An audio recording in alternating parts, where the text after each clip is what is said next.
paz do Senhor, amados irmãos e irmãs, que alegria estar mais uma vez aqui com vocês para nós darmos essa introdução desta nossa penúltima lição deste trimestre, lição de número 12, a rotina em excesso é a porta da solidão.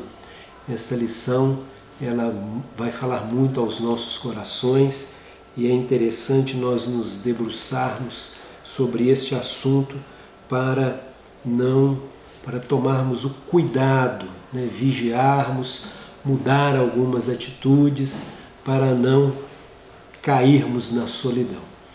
Nosso texto áureo, ele diz assim: porque onde estiver o vosso tesouro, aí estará também o vosso coração. Está lá em Mateus capítulo 6, versículo 21. E a verdade aplicada, ela diz assim: a falta de fé no cuidado divino nos lança nos moldes deste mundo e perdemos a nós e aos nossos na correria desta vida. Temos que tomar também esse cuidado para não perder a nós e aos nossos entes queridos na correria do dia a dia. Não é?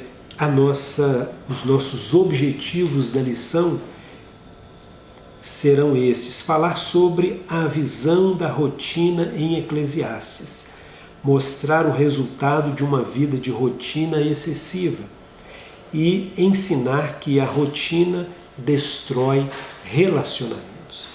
Nossa introdução, o nosso comentarista ele diz assim: nesta lição veremos as razões e resultados causados pela rotina excessiva, demonstrando que a solidão e o individualismo decorrem desse excesso na vida diária. Combatem esse excesso a fé, a convicção e a coragem. E a pastora Lianai, no subsídio para nós, professores, superintendentes, ela diz assim: o livro de Eclesiastes, ele que será o tema da nossa lição de hoje, será tomado como base referencial para nos mostrar que o enfado pelo trabalho em excesso, a crise existencial, o desgaste nas relações e a falta de realização pessoal e profissional, mesmo quando todo o possível é feito nesse sentido, é tão antigo quanto a própria história humana. Essas questões nossos antepassados viveram com elas e nós também. E, infelizmente, não vai terminar aqui, né? Isso é muito antigo, como diz aqui o próprio livro de Eclesiastes nos mostra isso. No primeiro tópico, ele dedica-se a fazer esta correlação. Chama a nossa atenção para o fato de que tudo que é excessivo é também destrutivo, ou seja, ele é prejudicial. Tudo em excesso faz mal para nós, não é verdade? Veremos que uma rotina mal planejada e mal orientada pode trazer grandes prejuízos para as nossas vidas. E ela diz o seguinte, de que tal rotina é cansativa e faz tudo parecer sem graça. Que pessoas que estão vivendo com excesso de presente, estressadas e adoecidas, pagam um alto preço por terem se tornado escravas da rotina. Nós sabemos que nós vivemos, em uma rotina, em um planejamento. Nós vivemos, fazemos durante o dia, você já faz esse planejamento e no outro dia às vezes segue os mesmos passos. Porém, nós temos que tomar o cuidado com esse excesso que ele fala aqui, esse excesso de rotina. Você não faz nada novo, você não pega sua família, não dá uma saída, não faz nada diferente com a sua família, nenhuma programação diferente, isso vai cansando, vai trazendo um prejuízo, tanto para o relacionamento quanto para a nossa própria vida, né? O segundo tópico é a rotina em excesso é vista como alienante. Em alguns casos, corre-se o risco de colocá-la até mesmo acima da própria vida. Olha o que ele diz. Somos chamados, a partir desta reflexão, a tomar uma decisão, caso estejamos envolvidos com esse tipo de coisa e sem muita condição de raciocinar em cima do que estamos vivenciando.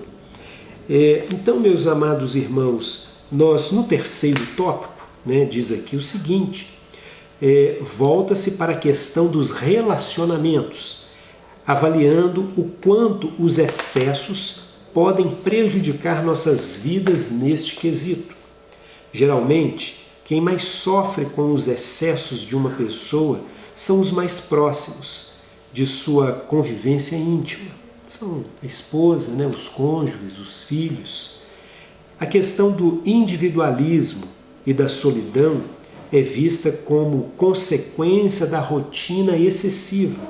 E somos chamados, então, a tomar uma atitude resgatando a vida e os relacionamentos.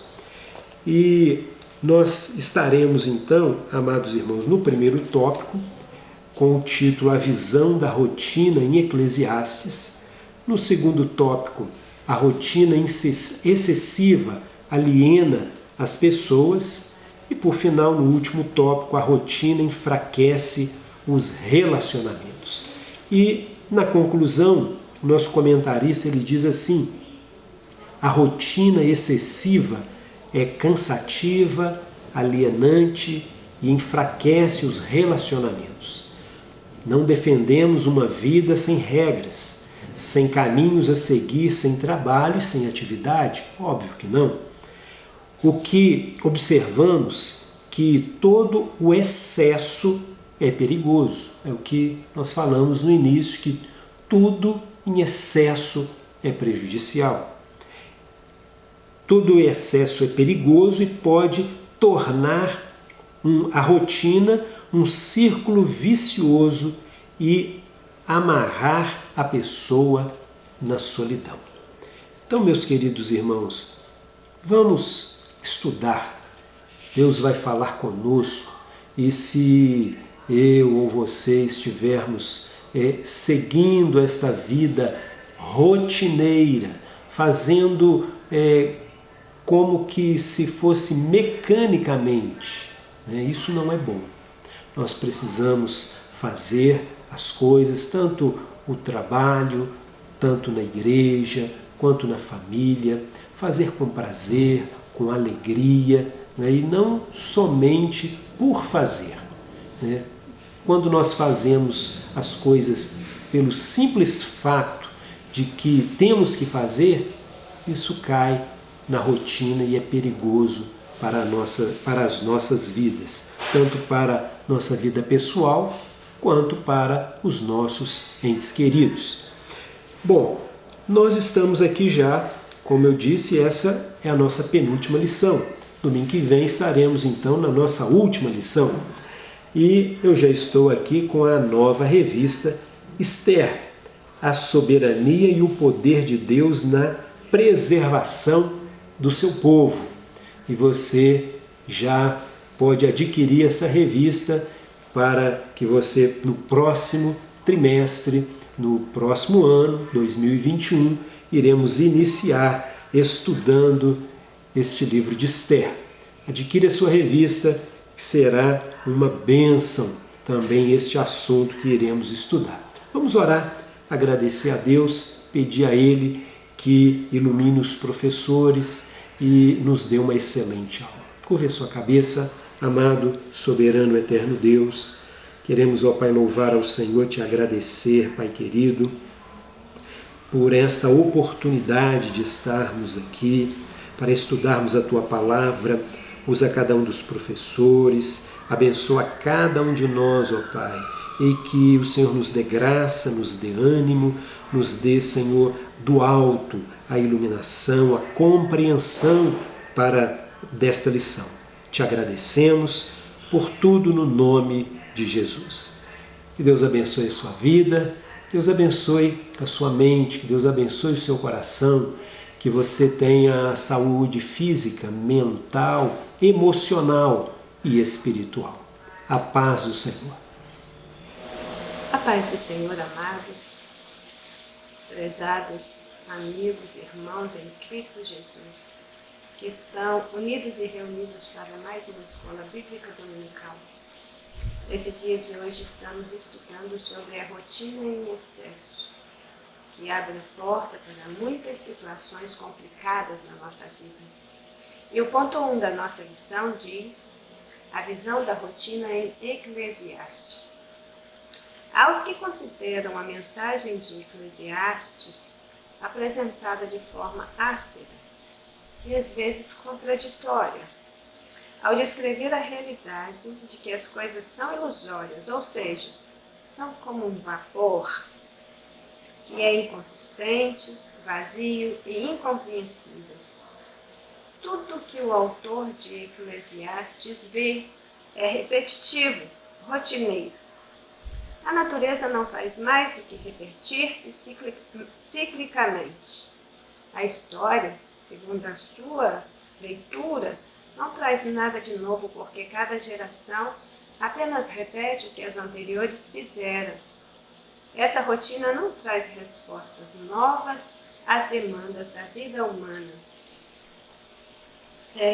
Quando nós escrevemos o nosso material sobre livros poéticos para o nosso curso básico em teologia da nossa igreja, nós ressaltamos que estudar o livro de Eclesiastes nos introduz em um mundo diferenciado, onde certamente aquele que abandonou o mundo desiludido e cheio de desgostos e abraçou a providência divina que iluminou a sua existência, entregando todas as coisas na mão de Deus, é capaz de entender melhor o livro de Eclesiastes e o seu enredo com uma maior lucidez, ou pelo menos tentar explicar algumas das grandes questões existenciais do ponto de vista do pregador, como também é chamado livro de Eclesiastes. Ele é chamado de Eclesiastes, ou de Kohelet, que é o seu nome hebraico, ou de O Pregador. O seu estudo nos coloca diante de um tipo de sabedoria crítica, que se desenvolve a partir das observações feitas pelo sábio israelita. Não é um livro de fácil compreensão, nem tampouco oferece consolo aos seus leitores. Pelo contrário, é uma leitura que causa um certo desconforto pelo seu criticismo e afirmações rudes, mas o seu desenvolvimento vai descortinando vida, alegria, regozijo, esperança, equilíbrio e paz, que é possível de serem alcançadas mediante uma entrega incondicional ao único que é capaz de nos providenciar todas estas coisas. A autoria de Salomão é aceita, mesmo que algumas pessoas a contestem.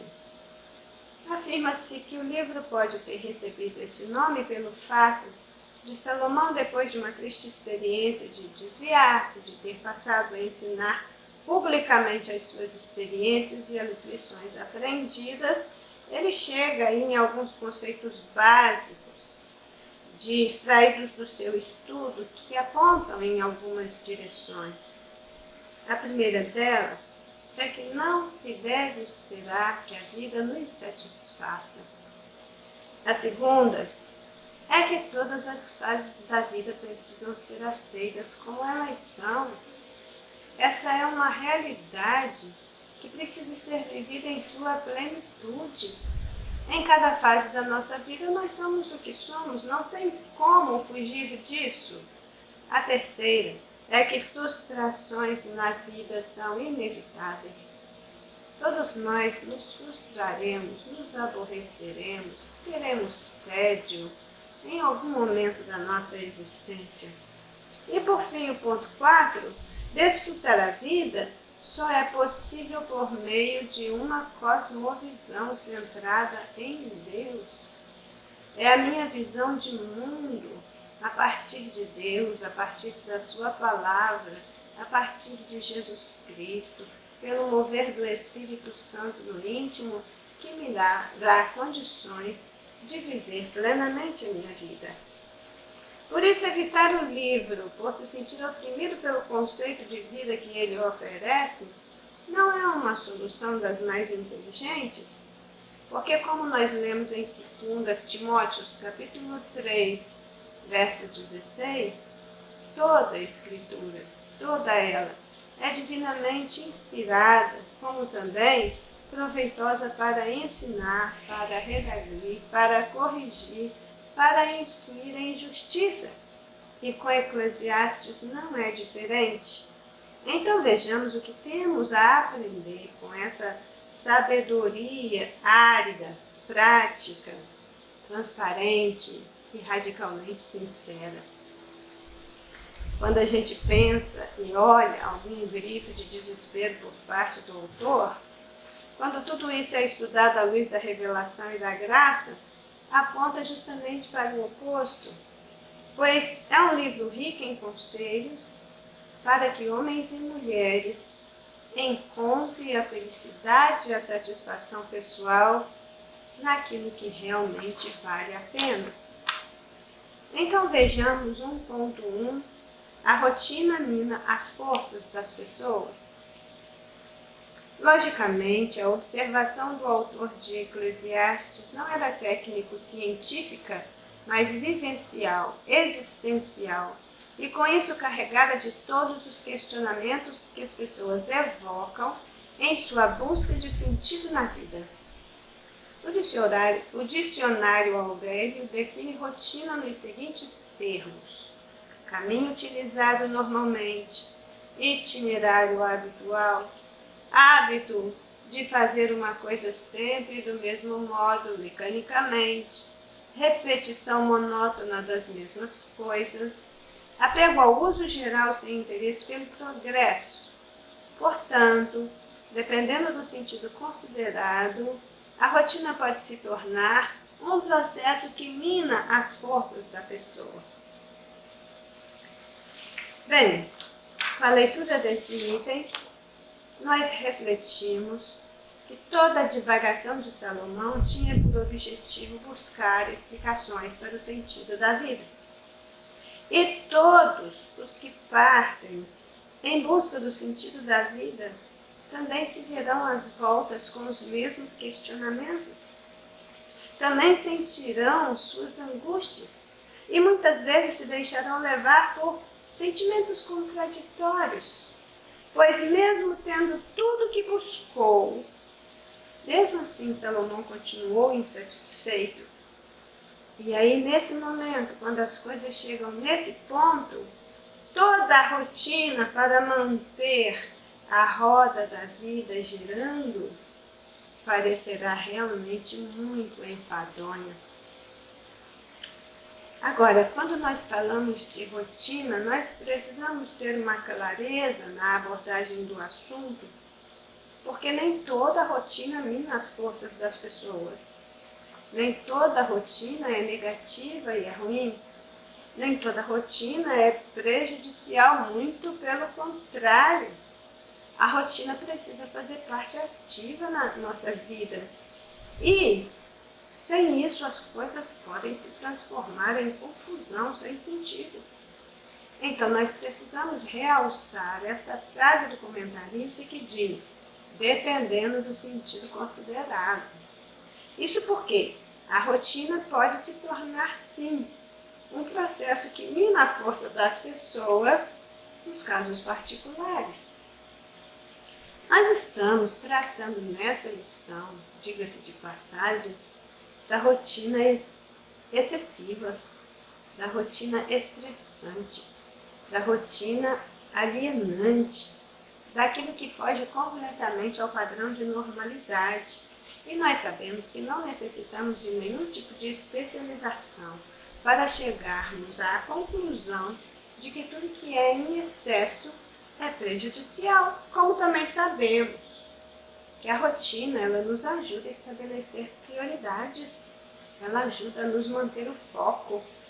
E seguindo uma rotina previamente estabelecida, nós evitamos aquela sensação de que estamos atropelando tudo e não ficamos perdidos. Planejamento, disciplina, rotina andam de mãos dadas e nos ajudarão e muito na melhoria de qualidade da nossa vida.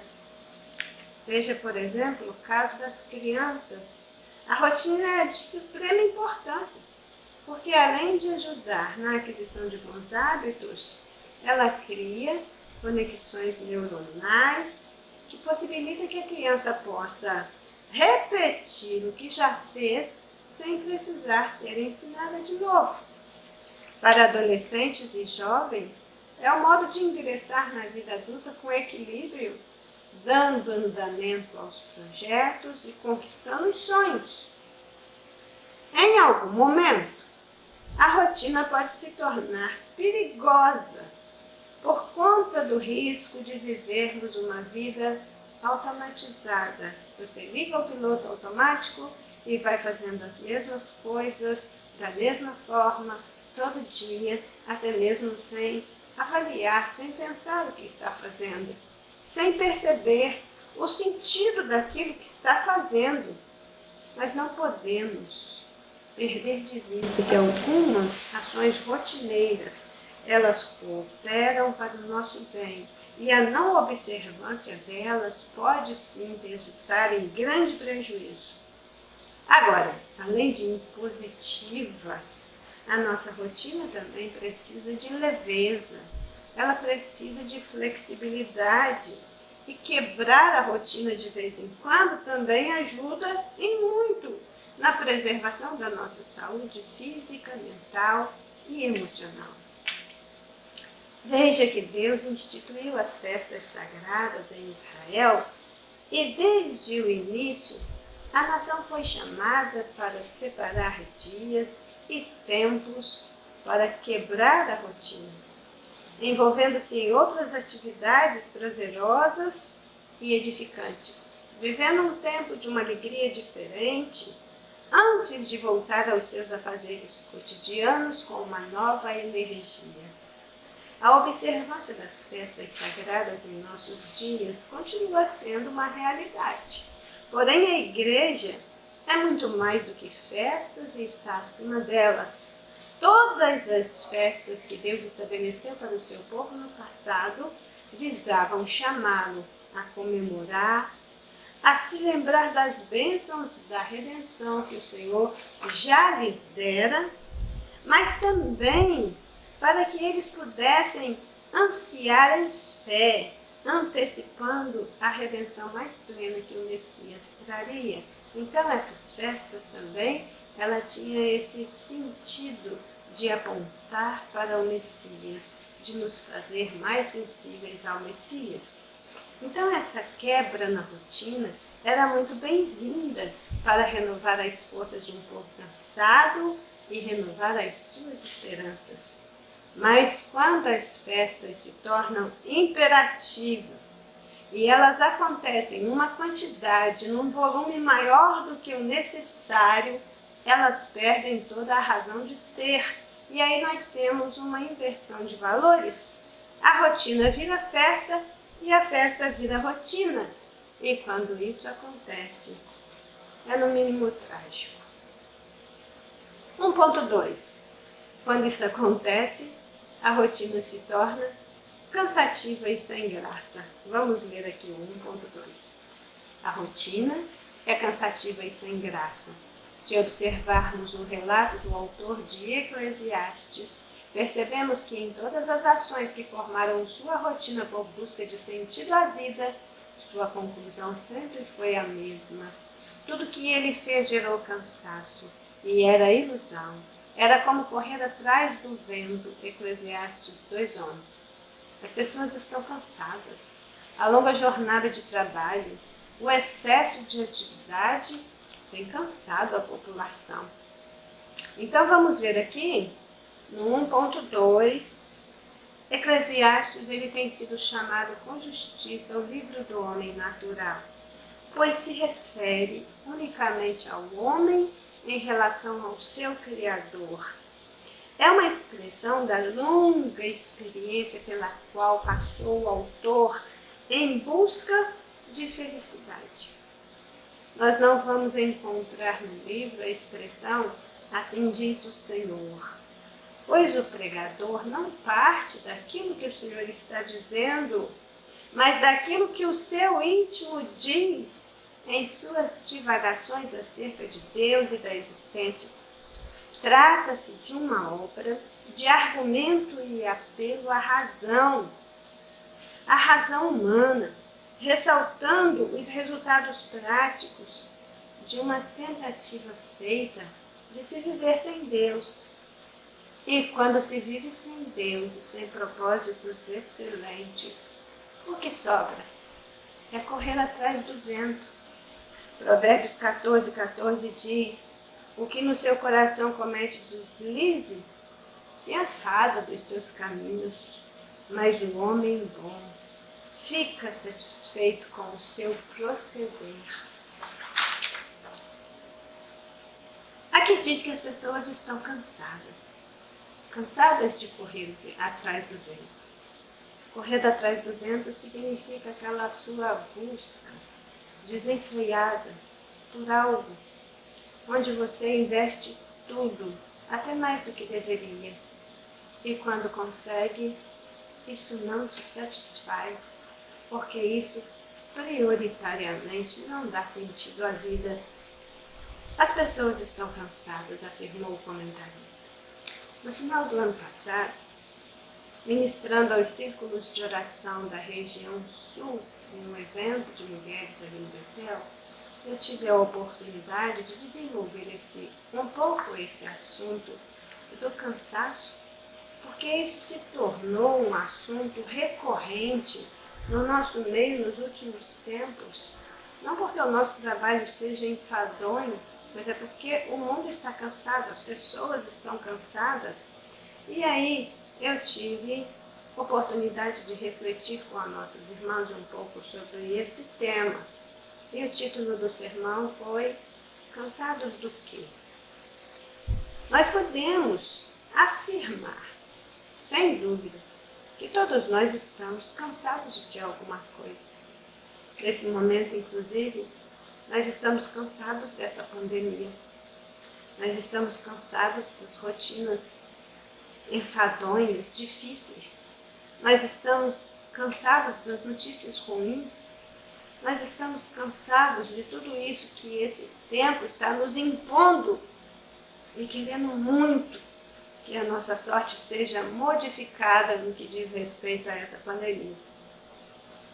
Mas nós precisamos sempre ter essa visão clara do que exatamente nós estamos cansados.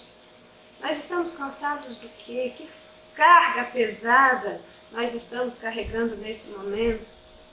A Bíblia nos convida a descansar à sombra do Onipotente, Salmo 91:1. Mas precisamos descobrir o que nos cansa, a causa dessa canseira, os meios de resolvermos o problema da canseira e também rever o nosso relacionamento com Deus. Ninguém está livre do cansaço, como não está livre da tristeza, como não estar livre de ter algum problema de saúde, seja ele físico, mental ou espiritual. Inclusive, muitas igrejas cristãs hoje estão dando mais atenção e despertaram para o cuidado das suas lideranças, uma vez que aumentou grandemente o número de pastores e líderes que estão sofrendo com o cansaço excessivo, esgotamento, estresse, síndrome de burnout, chegando até mesmo a se suicidarem. Então nós podemos dizer que o cansaço é coisa séria. Aquilo que começa com um cansaço aparente pode se desdobrar em muitas outras coisas e muito prejudiciais. Veja que o cansaço não é próprio apenas da nossa geração, é algo nato. E desde a queda ele se encontra disseminado globalmente. Mas parece que em nossos dias ele ganhou novos contornos, novas cores, novo impacto. Por todo lado encontramos gente cansada. E nós não estamos livres do cansaço, do enfado, de nos sentir desanimados. Ele sempre vai nos alcançar. Mas Deus é fiel. E nos diz em Mateus 11, 28 a 30, Vinde a mim, todos os que estáis cansados e oprimidos, e eu vos aliviarei. Tomai sobre vós o meu jugo, e aprendei de mim que sou manso e humilde de coração, e encontrareis descanso para as vossas almas, porque o meu jugo é suave e o meu fardo é leve. Vinde, aprendei, descansai. Nós estamos andando com os nossos tanques vazios de alento e de esperança, cansados e sobrecarregados com as lutas pela sobrevivência, com as experiências e as expectativas que não se cumprem, até mesmo com o peso enorme imposto pelo ordenamento religioso. E nós falamos da questão religiosa e voltamos nela, porque nós estamos imersos nela o tempo inteiro. Nós estamos precisando rever a nossa rotina, inclusive no que diz respeito aos compromissos que assumimos com a igreja. Na hora em que o trabalho na igreja deixa de ser uma atribuição reverente, que fazemos com alegria, para se tornar um fardo pesado de carregar, nós precisamos parar e pensar: o que eu estou fazendo? Qual é a minha motivação? A quem eu estou querendo agradar? Nós precisamos aprender, sobretudo, a resgatar os textos bíblicos em que os cansados são desafiados a resistir, a persistir na esperança e a se cuidarem. Cuidarem das suas vidas, darem mais atenção às suas rotinas, para não passarem por essa vida simplesmente correndo atrás do vento, até mesmo quando estão empenhados na obra de Deus. Então passamos ao terceiro ponto do nosso primeiro tópico, 1.3. As pessoas estão estressadas. Não é por acaso que os consultórios psiquiátricos e psicológicos estão abarrotados, principalmente nas grandes cidades. O corpo e a mente não têm suportado a rotina cansativa e desgastante. O trabalho não é um problema, assim como as atividades e compromissos que temos que assumir para sobreviver. Não vivemos em uma bolha e nem em uma sociedade alternativa. Precisamos trabalhar. O ponto principal é como estamos encarando a vida, como temos percebido nossas ações, se elas são refletidas e conscientes, e até que ponto a rotina tem nos dominado. Muitos não estão apercebidos a isso e estão sendo escravizados pela rotina. Bem, com essa reflexão, nós concluímos esse primeiro tópico da nossa lição, que chama a nossa atenção para o fato de que a agitação, a competitividade e o estresse da vida moderna cooperam cada vez mais para que as pessoas sofram de algum tipo de disfunção. O mundo moderno é um grande corre-corre, em especial nas grandes cidades, atrás das coisas que supram as nossas necessidades e nos dê satisfação. Anos sem férias ou um descanso mais significativo, excesso de trabalho e de preocupações, sobrecargas de diferentes origens, estafa e estresse fazem com que a pessoa entre em colapso. E aí, ansiedade, angústia, pânico, depressão, entre outros, invadem sistematicamente, além das enfermidades físicas, como as lesões por esforço repetitivo, que surgem e são agravadas também pelo estado emocional. O trabalho não é um problema, assim como as atividades e compromissos que temos que assumir para sobreviver. O trabalho nunca foi um problema. E nós temos batido nesta tecla em missões anteriores para nos lembrar que nós precisamos ter uma visão adequada em relação ao trabalho em um mundo que cada vez mais o descaracteriza. Tudo vira um problema quando não se tem uma visão coerente e abrangente de cada coisa e da necessidade de um plano para seguir adiante com equilíbrio e com responsabilidade. Quando equilibramos, por exemplo, o uso do nosso tempo, dando tempo às coisas na proporção do seu valor, certamente nós teremos um proveito e uma produtividade maior. Há pessoas que dão tempo muito grande aos divertimentos, outros ao trabalho, outros ainda ao descanso. E nós devemos sabiamente distribuir o nosso tempo com o objetivo de desenvolver uma personalidade tal que cada coisa seja feita, seja usada, considerando o seu valor em relação à vida e à eternidade. Deus preencheu os nossos dias e anos com toda sorte de trabalhos, de descansos, de momentos prazerosos, de grandes conquistas, de progressos, outros também de grandes batalhas e privações.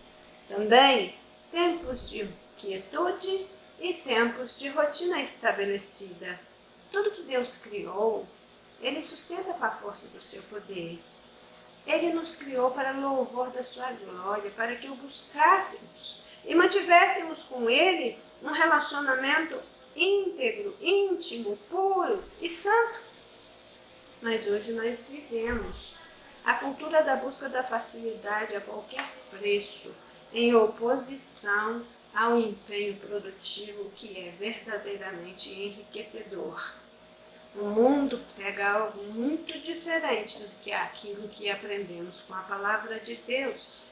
Muitos foram convencidos de que trabalho é enfadonho, cansativo, um fardo pesado que mata a alegria da vida, enquanto o entretenimento é apregoado aos quatro cantos como algo a ser buscado incondicionalmente e que melhor seria se pudéssemos viver a vida folgadamente, fazendo apenas o que se deseja, de preferência sem trabalhar. Nem sempre teremos tudo o que desejamos. Isso também faz parte da vida e dos planos de Deus e dos seus eternos propósitos. Mas o trabalho é um princípio eterno. E aquilo que foi ensinado desde o princípio, desde o Gênesis, ganha novos contornos nos escritos do apóstolo Paulo, que era um trabalhador incansável, tanto manualmente como intelectualmente. A Bíblia dignifica o trabalho e chama a todos a assumirem uma posição adequada diante dele.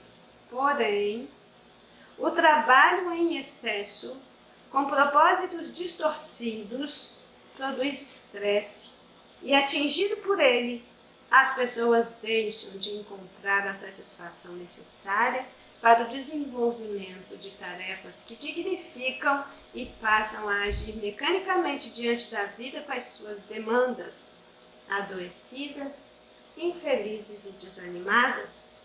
E isso produz um sério impacto na qualidade de vida e até mesmo nos relacionamentos interpessoais, como conjugal, familiar, porque sem tempo para os cônjuges, sem tempo para os filhos, pelo excesso de trabalho, o relacionamento vai deteriorando até que não haja mais tempo para se consertar o que se estragou. E o mesmo acontece com o nosso comprometimento em outras áreas da vida. Então eu termino deixando para vocês alguns versículos para a nossa meditação. Ageu capítulo 2, 4. Ora, pois, Esforça-te, Zorobabel, diz o Senhor. Esforça-te, Josué, filho de Josadaque, sumo sacerdote. Esforça-te, todo o povo da terra, diz o Senhor, e trabalhai, porque eu sou convosco, diz o Senhor dos Exércitos. Também em João, capítulo 6, verso 27, nós lemos: Trabalhai, não pela comida que perece, mas pela comida que permanece para a vida eterna, a qual o Filho do Homem vos dará, porque a este o Pai, Deus, o selou. Ainda em João 5,17, Jesus lhes respondeu, quando questionado: O meu Pai trabalha até agora, e eu trabalho também. E Paulo diz em 2 aos Tessalonicenses 3, versos 7 e 8, porque vós mesmos sabeis como convém imitar-nos, pois que não nos ouvemos desordenadamente entre vós, nem de graça comemos o pão de homem algum, mas com trabalho e fadiga, trabalhando noite e dia, para não sermos pesados a nenhum de vós. Então, irmãos, o que nós vemos é que todo cristão autêntico, ele muda de postura em relação ao trabalho quando a sua visão de mundo é confrontada com as verdades da palavra de Deus. Isso porque a Bíblia expressa em muitas passagens o valor do trabalho na vida daquele que serve a Deus e sobre as recompensas de uma vida útil e produtiva. Mas a Bíblia também nos adverte em relação aos excessos. O Senhor, que criou todas as coisas e sustenta com a força do seu poder, ele descansou no 7º dia, nos mostrando a necessidade do equilíbrio, nos mostrando a necessidade de um tempo necessário para que as forças sejam refeitas, para que as energias sejam refeitas, para que a nossa vida possa se refazer, para que possamos continuar a nossa caminhada com qualidade. Que nesse dia o Senhor possa instruir a nossa mente para transformar a nossa vida e nos ajudar a tomar atitudes que realmente sejam produtivas e benéficas para a nossa existência. Amém? Olá, queridos amigos e irmãos, a paz do Senhor Jesus.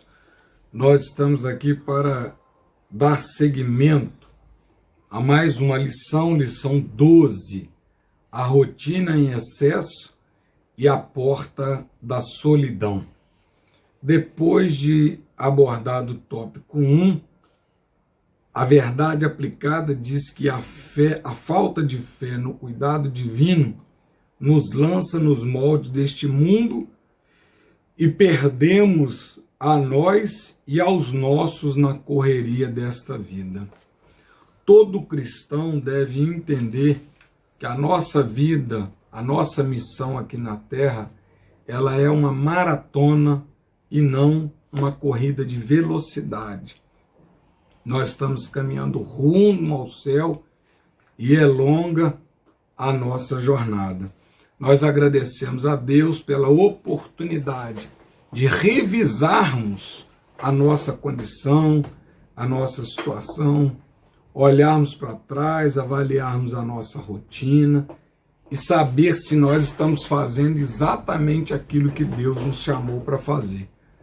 É importante lembrar que Deus sempre nos dará a capacidade de fazer aquilo que Ele nos chamou para fazer. Tem coisas que Deus não vai nos ajudar a fazer, porque Ele não nos chamou para fazer, Ele não deu a tarefa para nós. Então, todas as vezes que nós queremos fazer além daquilo que Deus pediu, daquilo que Deus determinou, Deus não tem compromisso. É importante lembrarmos, Deus nos dará a capacidade para fazer tudo aquilo que Ele nos chamou para fazer. Rotina excessiva aliena as pessoas. Tópico 2. A rotina excessiva é alienante, pois tira do indivíduo a possibilidade do ser, de agir por consciência de si mesmo, não percebendo sua importância e autonomia. A expressão correr atrás do vento, muito utilizada pelo autor de Eclesiastes, tem um sentido muito forte de buscar algo que não existe, de correr atrás do que não é essencial à vida e que não podemos alcançar, muito menos segurar.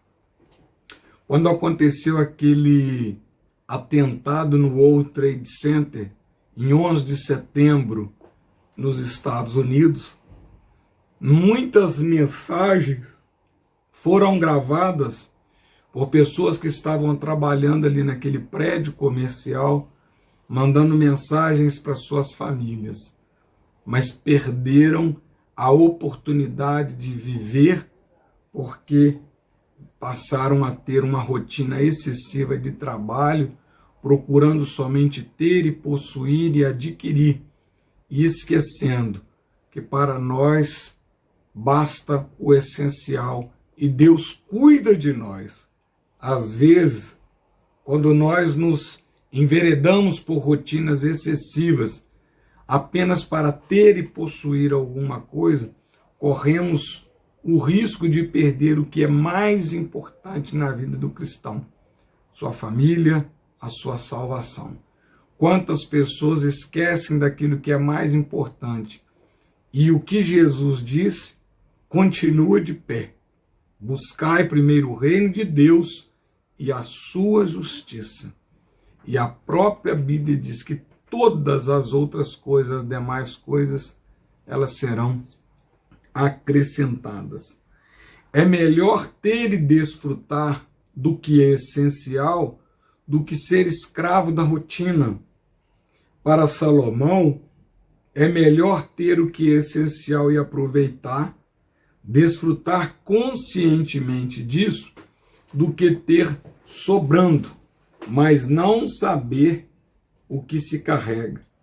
Ele denuncia que o ativismo promove uma rotina marcante, burocrática, com um processo que não é aproveitado, que não traz gozo e paz à vida. Gozo e paz à vida. Quantos de nós vivemos correndo sem saber para onde ir, lutando batalhas que não valem a pena, nos entregando às ansiedades desnecessárias, sendo controlados pela mídia consumista e muitas vezes sem perceber que isso não é o essencial para uma vida equilibrada. Interessante que o autor aqui fala lutando batalhas que não valem a pena.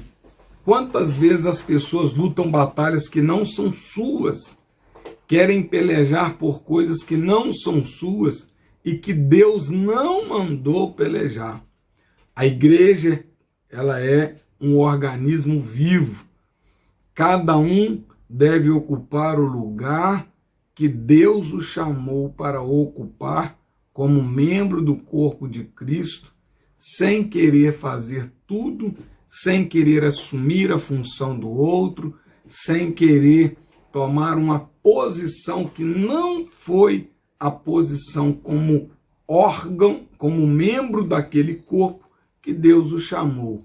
E quando as pessoas assim agem, elas correm o risco de se tornarem ativistas religiosos. E os ativistas, eles produzem menos do que poderiam produzir para a obra, apesar de trabalhar muito, mas às vezes trabalham trabalhos em vão, fazem coisas que não foram chamadas por Deus para fazer. Esse é um grande problema, que às vezes a pessoa esgota sua energia, ele gasta sua energia e não está fazendo aquilo que Deus chamou. Deus nos dará a capacidade para fazer aquilo que Ele nos chamou para fazer. Quando as pessoas lutam lutas que não são suas, elas correm o risco de se entregar a essa ansiedade desnecessária. Vejam bem que Moisés, quando foi guiar o povo, ele estava tão sobrecarregado que o seu sogro chamou a atenção e Jetro disse para ele: olha, esse trabalho é muito pesado para você sozinho. E aí ele ouviu o conselho do seu sogro e ele fez a divisão de funções e de tarefas, porque Deus não lhe chamou para uma caminhada de 3 dias, seria uma jornada de 40 anos no deserto.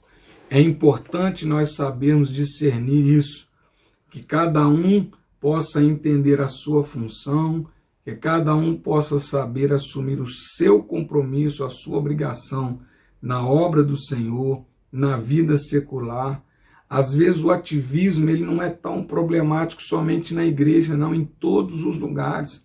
Rotinas excessivas de trabalho, as pessoas estabelecem metas para elas atingirem, são metas que elas vão colocar a pessoa no seu limite, ou muito próximo do seu limite de exaustão.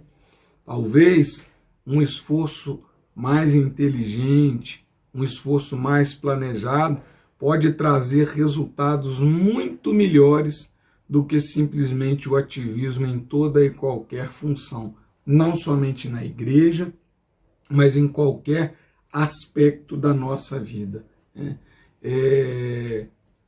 Aqui na revista do professor ele coloca: é preciso derrotar o consumismo, a ânsia de ter mais e mais. É preciso compreender que a vida do cristão está firmada em Cristo e que o caráter inabalável perante o Senhor vale mais do que tudo que o ouro e a prata podem comprar. Precisamos rever nossa rotina e avaliar se o que queremos ter é essencial para a nossa vida ou se não passa de vaidade. E, infelizmente, a sociedade vem impondo uma regra de que ser é ter. As pessoas só são valorizadas por aquilo que elas têm. E isso é uma regra que vem sendo implantada, sobretudo uma regra mundana lá no mundo. Isso não pode ser trazido para dentro da igreja e nem ser considerado como verdadeiro para o cristão. Todos nós somos tesouros particular do Senhor. Deus, Jesus Cristo, não deu a sua vida mais para um do que para o outro. Deus amou o mundo de tal maneira. Todos pecaram e destituídos estão da glória de Deus. E a graça, o amor de Cristo, ele também alcança todas as pessoas indistintamente. Deus não faz acepção de pessoas para a salvação. Lá em João 9,31 está escrito: ora, Deus não ouve a pecadores, mas se alguém é temente a Deus, a esse ele ouve. Lembra, buscar primeiro o reino de Deus. Buscar primeiro o reino de Deus e a sua justiça. No tópico 2.2, corremos o risco de colocar nossa rotina acima da nossa vida. Isso é um problema muito sério. Corremos tanto com tantas obrigações que não temos tempo para as coisas mais preciosas da vida. Aliás, o que estamos fazendo com a nossa vida? Pois a cada dia ela vai diminuindo e acabando. Nós estamos em contagem regressiva. Talvez no aniversário a gente sempre ouve parabéns por mais um ano de vida. Talvez poderia até ser dito parabéns por menos um ano de vida. Viveu, aquele não volta mais. Pois a cada dia ela vai diminuindo e acabando, e estamos deixando de vivê-la como Deus quer. O ativismo, excesso de atividade, reina sobre muitos de nós. Vivemos numa época onde é preciso trabalhar muito para sobreviver e às vezes em 2 ou 3 empregos. Precisamos constantemente fazer horas extras, bicos e estudar para atualizarmos. Hoje não basta ter ensino médio completo como antes. As empresas exigem nível universitário até para cargos mais baixos. A Bíblia mostra que, antes de pecar, o homem já trabalhava cultivando a terra, porém, ao pecar, foi destinado a trabalhar em sofrimento. Gênesis 3,17. Não em excesso. Nós precisamos de tomar muito cuidado para não impor em nós mesmos cargas e sobrecargas desnecessárias. É importante dizer que nenhum sucesso do homem justifica o fracasso da família. Nenhuma conquista do homem justifica o fracasso da família. Às vezes a pessoa conquista muitos bens, muitos diplomas, muitas coisas, muitos prêmios, mas deixam a sua família ser destruída e tragada pelo adversário. E realmente isso não vale a pena.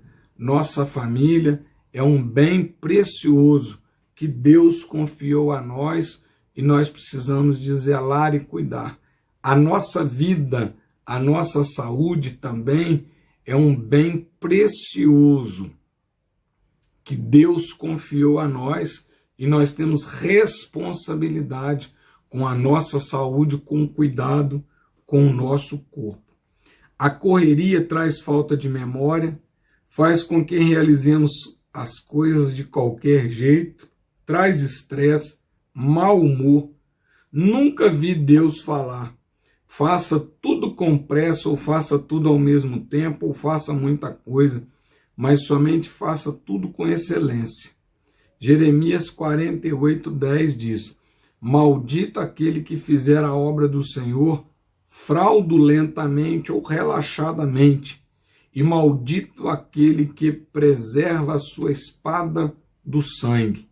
Em Eclesiastes 9:10 diz: tudo quanto te vier à mão para fazer, faze-o conforme as tuas forças, porque para a sepultura para onde tu vais, não há obra, nem indústria, nem ciência, nem sabedoria alguma.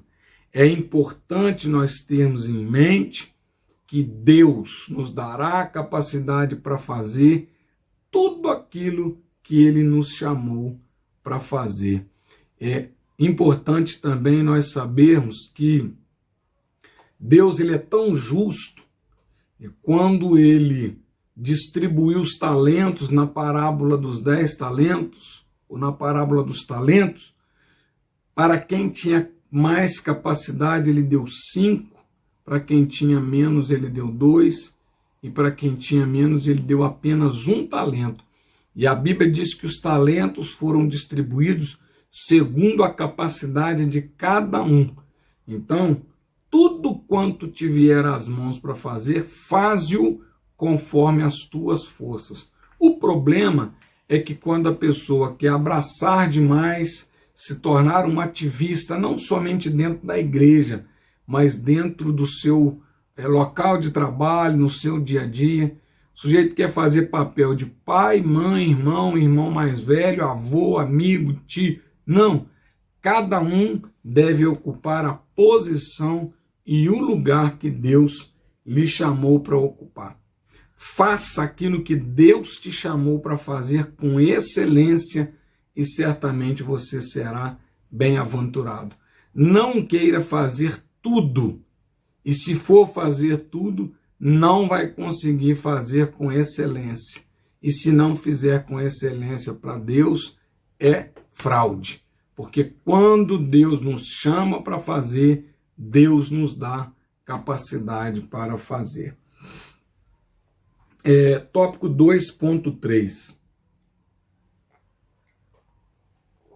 Combata o excesso da rotina tomando uma decisão de fé.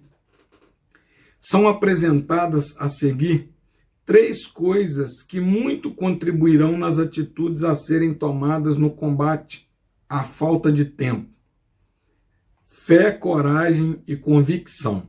Fé.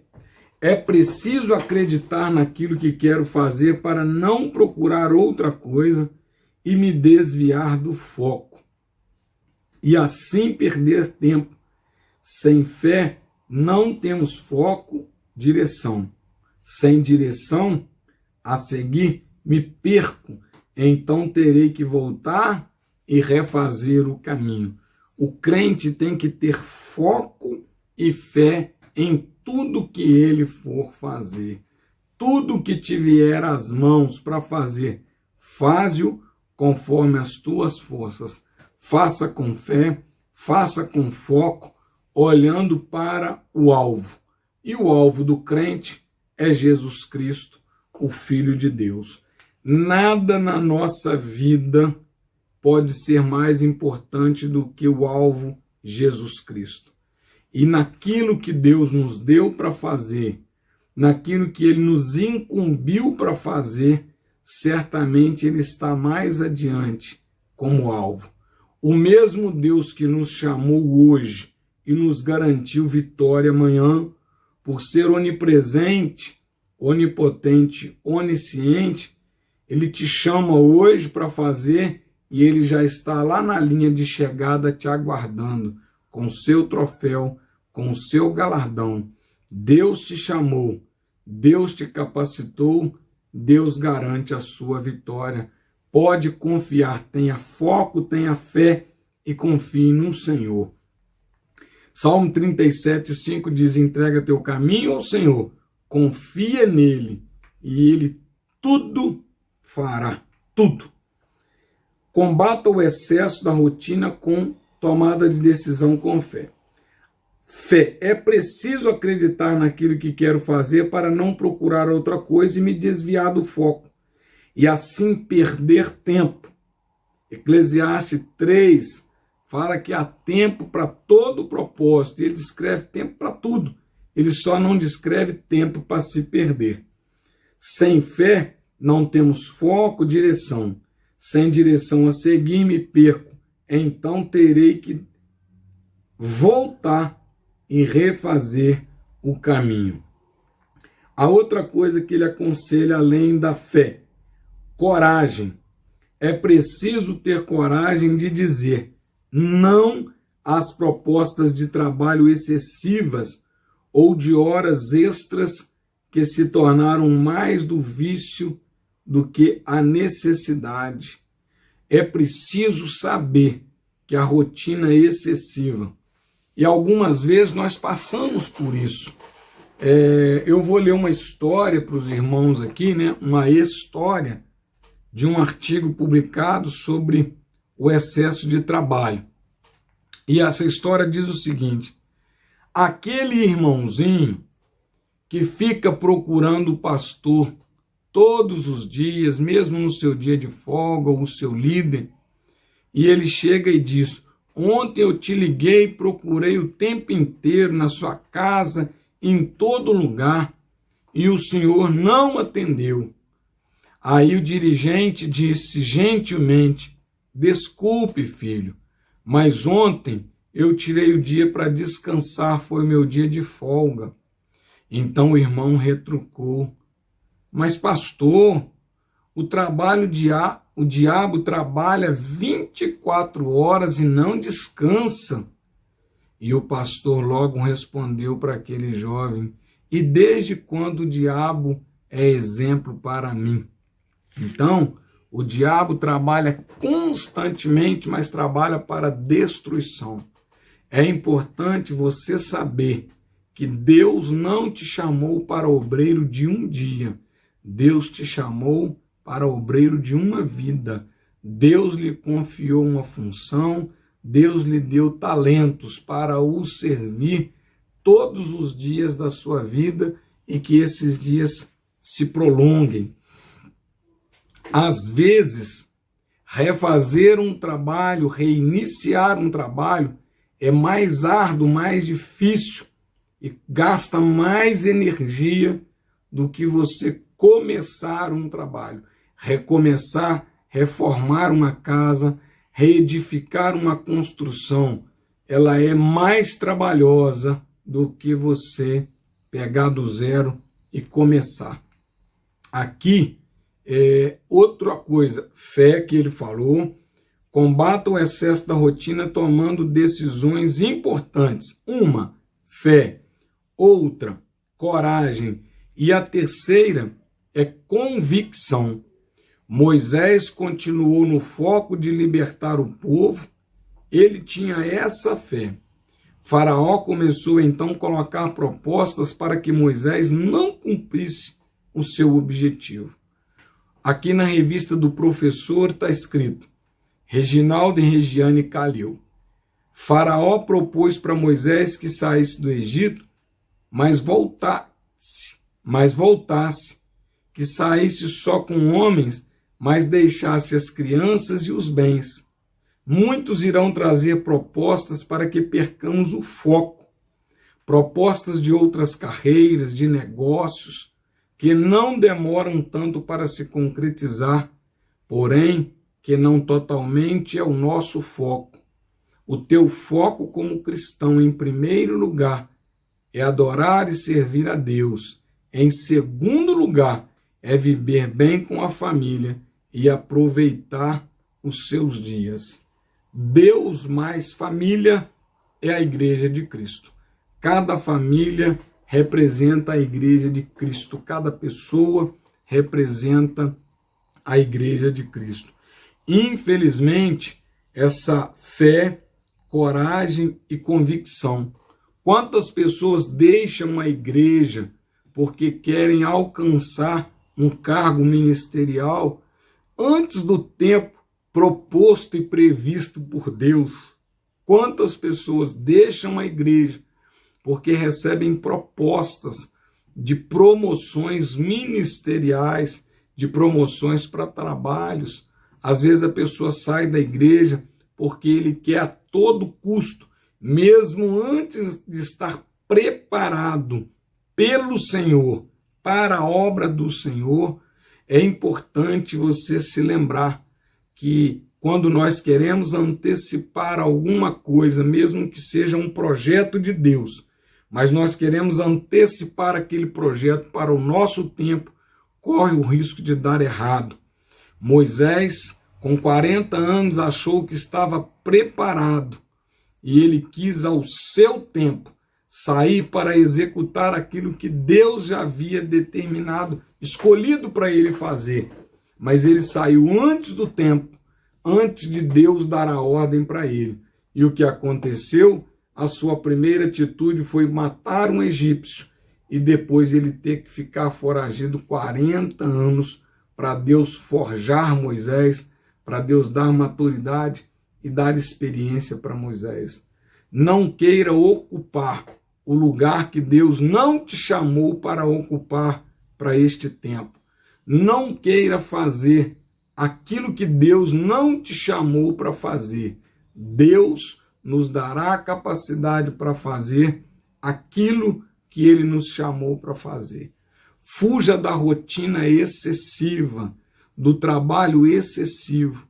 Talvez seja muito difícil eu estar falando isso aqui, porque eu luto constantemente contra isso, por causa das várias atividades, família, igreja, obras, administração da igreja, estudo da palavra e o trabalho secular, hospital, plantão, consultório. Não é simples administrar essa rotina, mas Deus tem nos dado graça para nós dividirmos o tempo, colocar o nosso tempo e dar conta do recado daquilo que Deus nos entregou para fazer. Uma coisa eu posso dizer para os irmãos, que tudo aquilo que Deus tem colocado na minha mão para fazer, eu tenho lutado e esforçado para fazer com zelo e com amor. Coloco amor naquilo que eu faço. E eu louvo a Deus pela esposa, pela companheira, pela família, Lucas e Samara, que Deus me deu, que Deus tem me abençoado, que eles têm sido fiéis cooperadores de Deus. Olha bem,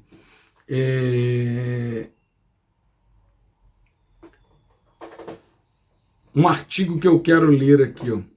Uma igreja doente é uma igreja onde poucos trabalham e estão muito atarefados. A seara é grande, os ceifeiros continuam poucos, mas Deus continua contando com você, com esses poucos ceifeiros para a obra do Senhor. Infelizmente, o erro de muitos é assumir tudo para si e deixar apenas as pessoas não executar aquilo que Deus chamou para fazer. É importante distribuir tarefa, mas as pessoas que vão receber a função, elas precisam de entender que elas devem fazer aquilo que foram designadas para fazer. Repito, Deus nos dará a capacidade de fazer aquilo que Ele nos chamou para fazer. Não queira fazer além daquilo que Deus te chamou para fazer. O seu trabalho pode ser vão. Jesus nos chamou para ser um corpo, e o corpo tem diversos membros, e cada parte tem uma função. Um corpo onde apenas um membro trabalha é um corpo quase morto. Qual é o desejo de Jesus para seus discípulos? Quando sei que o que estou fazendo é obra de Deus ou é um ativismo religioso? Preste bem atenção. Quando sei que o que eu estou fazendo é uma obra de Deus ou é ativismo religioso? Ativismo é quando as coisas estão na frente das pessoas. Obra de Deus é quando as atividades são uma forma de atrair e unir as pessoas em amor. Ativismo é quando as atividades são mais importantes do que a essência. Obra de Deus é quando abrimos mão até mesmo de uma atividade para visitar uma pessoa que precisa. Posso dizer para os irmãos que procuro fazer visitas, procuro ir. A única coisa que eu não me proponho a fazer é ficar colocando e postando isso em rede social como troféu, porque eu não vou fazer visita para poder postar e mostrar para os irmãos. Nós vamos pela necessidade das pessoas e aonde Deus nos direciona. Ativismo deixa de lado os doentes e fracos e se importa em encher templos de pessoas. Obra de Deus é quando eu sou o menor, quero que Jesus cresça e que eu diminua. Ativismo, quando eu me importo se as pessoas estão na programação ou no culto. Obra de Deus, dedica tempo à vida devocional, oração e meditação. O ativista não tem tempo nem para a sua vida devocional, ele precisa de fazer. E a pergunta é, como tem sido a sua vida cristã? O ativismo, ele é danoso, ele não promove crescimento espiritual. Que cada um de nós possamos pedir direção a Deus para administrar da melhor maneira o nosso tempo, fazendo para o Senhor tudo aquilo que Ele nos chamou para fazer. Deus sempre nos dará a capacidade para fazer aquilo que Ele nos chamou para fazer. Não queira assumir aquilo que Deus não te chamou para fazer. Não queira assumir funções e tarefas que Deus não te chamou para fazer. Isso vai te desgastar, isso vai te sobrecarregar. Mas ore, rogue a Deus para que envie ceifeiros, para que envie cooperadores. Posso dizer para os irmãos que eu me considero um pastor privilegiado, porque Deus tem levantado pessoas importantíssimas e fundamentais na nossa igreja, com as quais eu tenho confiança de poder dividir os trabalhos e as tarefas da igreja. Quero aqui agradecer a Deus pela vida dos pastores, dos irmãos, dos obreiros, dos amigos que têm nos ajudado na obra do Senhor. E é por isso que nós estamos aqui. entendendo que Deus não nos chamou para ser obreiro de um dia, mas de uma vida toda. Que Deus abençoe você, que você possa usar esse final de tempo agora e a lição de hoje para refletir sobre o obreiro que tem sido, sobre o cristão que tem sido na obra do Senhor.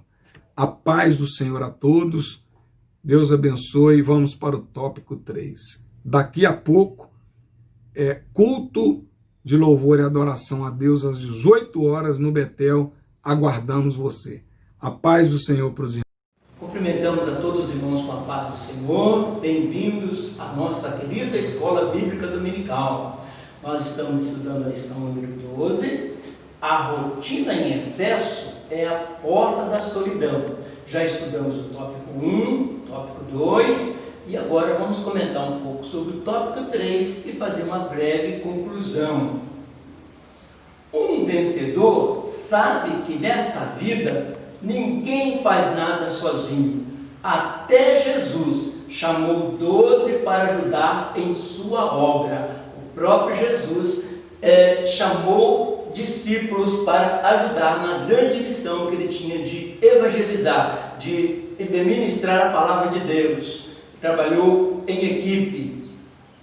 Jesus envia os seus discípulos a pregar. Ele usou o método de chamar para ajudá-lo e também, quando os enviou de 2 em 2 para que eles se fortalecessem um ao outro e fizessem a obra de Deus, cumprisse a missão de Deus. Então, o nosso tópico 3, a rotina enfraquece os relacionamentos. Se detemos muito na rotina, perdemos tempo para desenvolver bons relacionamentos no trabalho, na dedicação no reino de Deus. Há pessoas que se entregam tanto ao trabalho, aos afazeres diários, e nunca estão satisfeitas com o que já conquistaram. O autor de Eclesiastes percebia isso como um absurdo, como uma vida sem sentido. Muitas vezes a pessoa envolve tanto com trabalho, correspondência, celular, telefone fixo, computador, anotação, e entra numa rotina excessiva. Olha o que o autor de Eclesiastes escreveu: outra vez me voltei e vi a vaidade debaixo do sol. A vaidade aqui no sentido de coisa vã, passageira. Há um que é só e não tem segundo. Sim, ele não tem filho, nem irmã, e contudo de todo o seu trabalho não há fim, nem os seus olhos se fartam de riquezas. E não diz: para quem trabalho eu, privando a minha alma do bem? Também isso é vaidade, é uma coisa vã e enfadonha ocupação.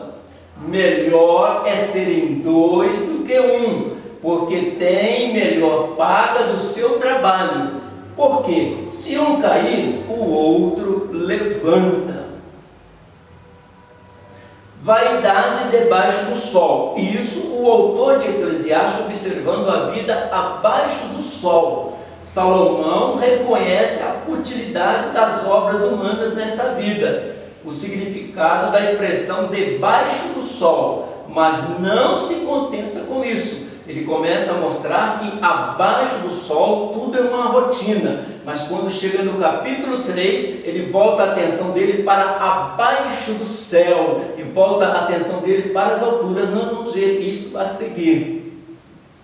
No 3.1, a rotina fortalece o individualismo e promove a solidão. Quando a pessoa sozinha quer executar uma obra, então ela vai promovendo uma solidão no individualismo. E Jesus nos ensinou muito sobre o trabalho em equipe.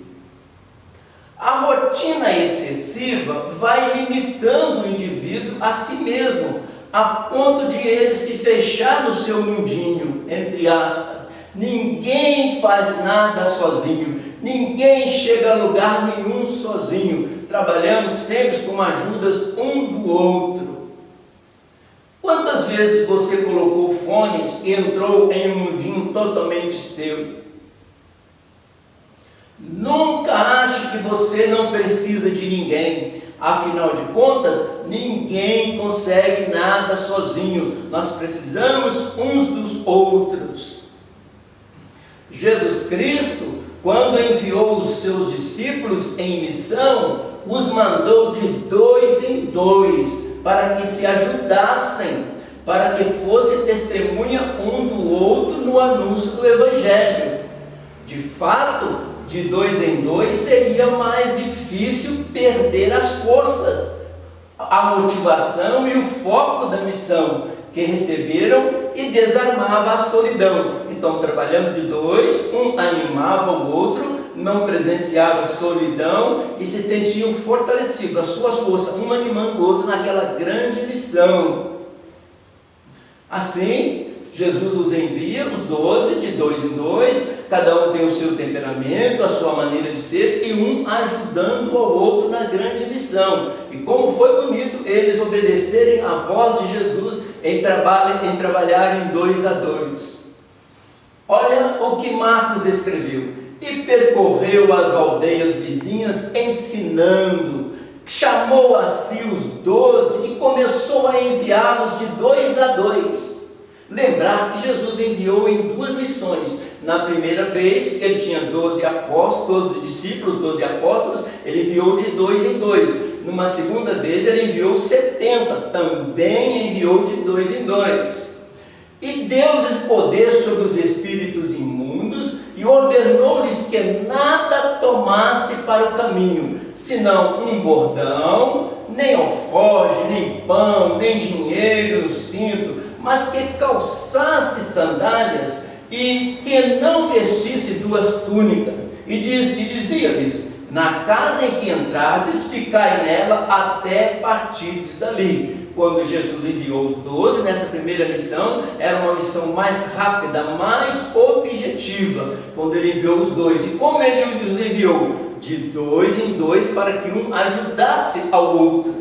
E qual foi o resultado? Eles de volta, de 2 em 2, falando para Jesus o que aconteceu na missão dele. 2 falando, 2 já aguardando para falar, 2 chegando também para falar, porque Jesus os enviou numa missão de 2 em 2 e foram muito bem sucedidos. Os discípulos voltam alegres contando as realizações. Jesus escuta com interesse. Quanta alegria em refletir e celebrar juntos as pequenas e grandes conquistas de cada um. Como é importante encontrar alguém que nos escute. E Jesus fazia isso, não só enviava, mas escutava na volta como foi a missão. No 3.2, somos seres gregários, não fomos criados para a solidão. E Jesus aplicou esse princípio enviando os discípulos de 2 em 2, e foram muito bem sucedidos. Fazer alguma coisa sozinho pode ser bom, mas melhor ainda é quando podemos dividir experiência com outras pessoas. Aprendemos juntos e desenvolvemos um trabalho e temos muito fruto no reino de Deus. Vivemos o melhor dos tempos e ao mesmo tempo o pior dos tempos. Atingimos o apogeu das conquistas científicas. Somos a geração da cibernética. Estamos interligados nessa pequena aldeia global, com a tecnologia, como conseguimos comunicar distante. Então estamos no melhor dos tempos, mas precisamos atentar que também pode ser o pior dos tempos por causa do isolamento. Então nós buscamos essa solução. Vemos que em Jesus, orientando trabalhar 2 a 2, trabalhando em equipe, foram muito bem sucedidos. Ninguém faz nada sozinho. Valorize a sua equipe. Todos são importantes na sua equipe. Estamos substituindo as relações humanas pelos relacionamentos virtuais. Às vezes estamos próximos de uma pessoa, mas estamos nos contatos virtuais. Mas as máquinas não são gente, não transmitem afeto, não expressam sentimentos, não enxugam nossas lágrimas. Por isso Jesus nos chama a atenção para vivermos uma vida conforme Ele nos orientou. ficou bem próximo dele e trabalhando em equipe. Olha aí, ninguém faz nada sozinho. A própria Bíblia diz para nós irmos observar a formiga que trabalha, mas ninguém faz nada sozinho. Eu sou parte de uma equipe. Então, quando venço, não sou eu apenas que vence. De certa forma, eu termino o trabalho de um grupo enorme de pessoas. Um trabalho que passou em diversas mãos, em diversos lugares, em diversos departamentos. E quando alguém conclui, é a conclusão do trabalho de muitas pessoas. Isso acontece no reino de Deus, cada um dedicando no seu ministério, no seu dom e somando, nós realizamos a obra de Deus com sucesso, segundo a orientação do nosso Senhor Jesus Cristo. Jesus também enviou 70 discípulos. Aqui agora, Jesus já tem um grupo maior o seguindo, e desse grupo maior, ele escolheu 70 e os enviou. De como? De 2 em 2. Desse grupo maior foram também trabalhar pessoas no reino de Deus e voltaram contando grande sucesso. Quando enviou os seus discípulos em missão, os mandou de 2 em 2, para que se ajudassem. De 2 em 2 seria mais difícil caírem num ativismo que transformasse a missão recebida do mestre numa rotina. Trabalhando de 2, não iam enfrentar uma rotina de estar sozinho, em ações irrefletidas, impensadas e irrelevantes. Estavam um ao outro rompendo aquela rotina de estar ali só trabalhando. Não tinha ação irrefletida, porque pedia opinião para o outro que estava ao lado, e nem coisas impensadas e irrelevantes, mas focava na missão de Jesus, um ajudando ao outro. Assim, Jesus mostra para eles as cidades lá ao fundo e envia-os nesta grande missão. No 3.3, tome uma atitude, resgate a vida e os relacionamentos. Às vezes, no decorrer do nosso ministério, dos nossos trabalhos, alguns relacionamentos são interrompidos, mas é importante resgatar. Foi isso que aconteceu com o apóstolo Paulo e com Marcos, que nós vamos ver a seguir. Encontramos o exemplo do apóstolo Paulo, que no início do seu ministério teve um problema com Marcos. Marcos os abandonou no meio da viagem e voltou. E depois o Paulo não quis que ele viajasse numa segunda viagem. Mas houve um momento que Paulo rompeu e chamou Marcos novamente, dizendo: Marcos é muito útil para mim. Olha em Atos 15 o que está escrito. E tal contenda houve entre eles, que se apartaram um do outro. Barnabé, levando consigo a Marcos, navegou para Chipre. E Paulo, tendo escolhido a Silas, partiu encomendado pelos irmãos à graça de Deus. Marcos não viajou com Paulo, mas Marcos viajou com Barnabé. E Paulo também não foi sozinho, chamou Silas, também um trabalho de ajuda mútua. Continuou o mesmo ensinamento de Jesus de ir 2 a 2. É consenso teológico que enquanto o evangelista Marcos fora influenciado pelo apóstolo Pedro, nos escritos de Marcos a gente vê que ele trabalhou muito também junto com Pedro. O Lucas sofreu forte influência do apóstolo Paulo. O Lucas, que não estava no início da chamada, entrou na comissão de Paulo e começou a trabalhar com Paulo. E lendo os escritos de Marcos, a gente vê que ele teve influência do Pedro. Lendo os escritos de Lucas, vemos que ele teve influência de Paulo, trabalhando em equipe.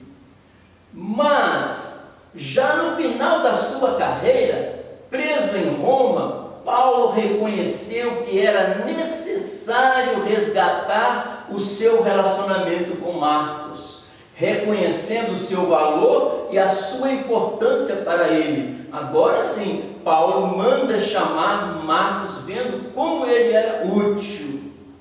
Ele escrevendo para o Timóteo estava lá em Éfeso e Paulo estava em Roma. Ele escrevendo para o Timóteo, ele disse: toma o Marcos e traze-o contigo, porque me é muito útil para o ministério. Como mudou a visão? Agora o Marcos é visto como uma pessoa muito útil.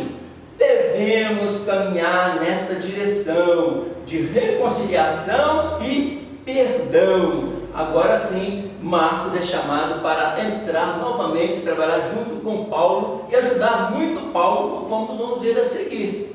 Entretanto, mais tarde, Marcos ajudou Paulo durante o tempo em que o apóstolo esteve na prisão domiciliar, lá em Roma. Durante a segunda prisão em Roma, Paulo pediu a visita de Marcos. Agora Marcos está sendo muito útil para Paulo. Paulo e os Atos dos Apóstolos. Quando nós vemos a história dos Atos dos Apóstolos, nós centralizamos muito na pessoa do apóstolo Paulo. Mas Paulo não trabalhava só, ele tinha uma grande equipe que trabalhava com ele. É isso que nós vamos ver a seguir. Paulo tornou-se símbolo de todos os missionários que souberam levar a boa nova de Jesus Cristo pelo mundo afora. Ele é o símbolo dos missionários. Realmente ele ia numa linha de frente, trabalhando, levando o evangelho. Mas Paulo sozinho não teria atingido o seu êxito se não fosse a grande ajuda de tantas pessoas que com ele abraçaram a fé e que o acolhiam em suas casas. Lendo as cartas de Paulo, quanto nome de pessoas ele cita que o ajudaram na missão, pessoas que ele deixou dirigindo igrejas, pessoas que ele enviou para outras missões, para outros lugares. Paulo é um símbolo de um missionário muito bem sucedido, mas de um missionário que trabalhou junto com uma grande equipe. E assim nós encontramos na Bíblia. Olha aí, Paulo trabalhou junto com Barnabé, aliados na obra do Senhor, trabalhou muito, viajaram muito juntos os dois. Paulo e Silas, lembra de Paulo e Silas lá na prisão? Todos nós lembramos. Como foi bom estarem os dois ali, um animando o outro, um consolando o outro, um louvando ao Senhor junto com o outro. E que Deus fez? Abriu as portas da prisão. Vemos nesse momento a importância dessa ajuda mútua.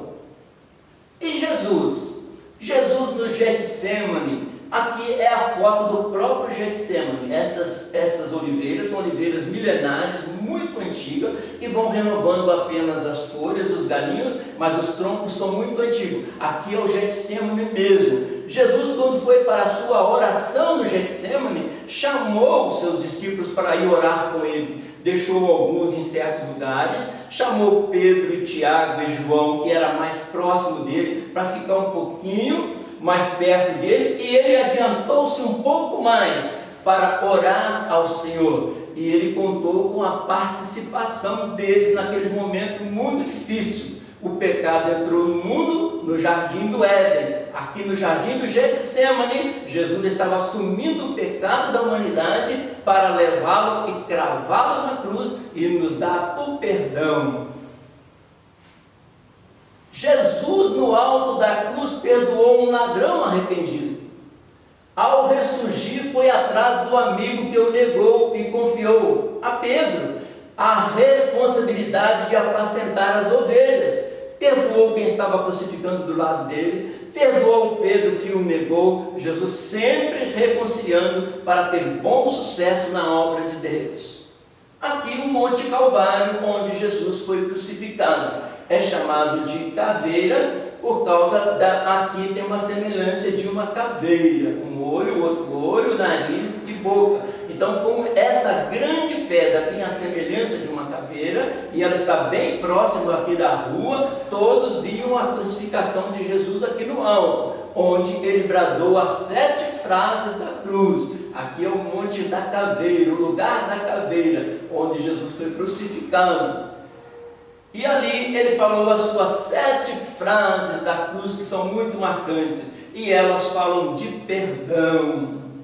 Olha bem, palavras mencionadas antes das 3 horas. Pai, perdoa-lhes, porque não sabem o que fazem. Mesmo na cruz, sofrendo, pedindo a Deus para perdoar aquelas pessoas. Olha a segunda palavra que ele diz: em verdade eu te digo que hoje estarás comigo no paraíso. perdoando aquele que estava crucificado ao seu lado. E disse 7 frases lindas, e uma delas muito importante, quando ele diz: está consumado. O que eu vim fazer, que é morrer para perdoar os pecados, está consumado, está realizado. E depois que ele ressuscitou, ele vai ao encontro do Pedro. Pedro havia negado Jesus, e Jesus vai ao encontro de Pedro para conversar com Pedro, trazer o Pedro para bem pertinho novamente.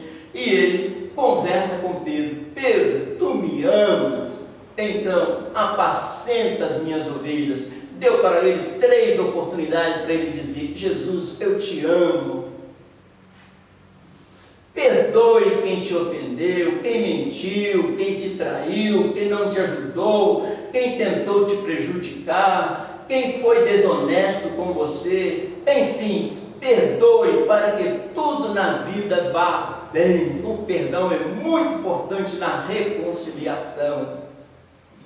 Então, terminando a nossa escola dominical, lá no tópico 1 nós estudamos a visão da rotina em Eclesiastes.